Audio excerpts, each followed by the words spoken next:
ฮัลโหล YouTube สบายดีหมู่เพื่อนเมื่อนี้ขอซิมาว่าด้วยเรื่องกันลมเนาะกันลมแต่บิ๊กไบค์เขาขวัญเป็นยี่ห้อ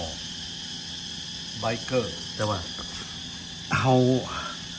ามาใส่แล้วเขาต้องได้ขอเสียของมันก็คือเวลาเขาใส่เขาต้องได้จับใส่กับน้ำโตเครื่องน้ำแข็งเครื่องจักรตอนนี้เนาะมันซอยได้เวลาใดเนาะมันเบิ้งไพ่เบิ้งอีกครั้งหนึ่งก่อนมันมีสองขางเนาะ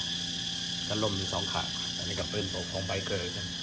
จับใส่โตเครื่องจักรคือกันอันนี้ก็ข้อดีข้อเสียของมันก็คือแบบข้อดีมันก็งามเลยว่าคุณเบิร์ตสามมันก็เท่ดีเนาะใส่ก็เท่มันก็ซอยกันล่มซอยในเวลาได้ล่มแปะล่มค่อยๆนะมันก็จะซอยได้ในระดับหนึ่งเพื่อเฮ็ดให้บ่ให้เฮ็ดให้จักมัน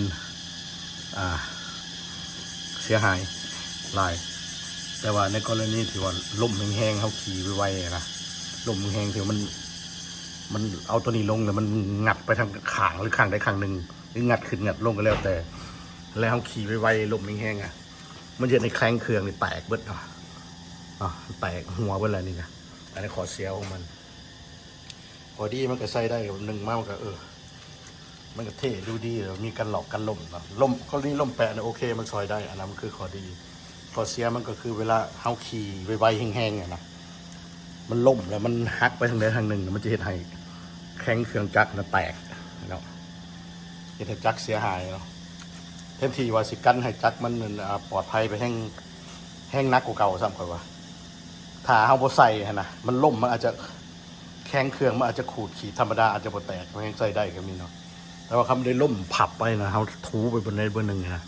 ฮักไปบนหนึ่งออกไปบนรถเลยขอเสียเขาเห็นแล้วเนาะรถหมู่ข่อยนะเวลาแบบขี่ไวเกิดอุบัติเหตุนะบุญเบิดแข่งเครื่องนั่นคือขอเสียของมันขอดีคือเพื่อนสิมีอย่างไรนะไม่จะเท่เฉยแล้วกันล่ม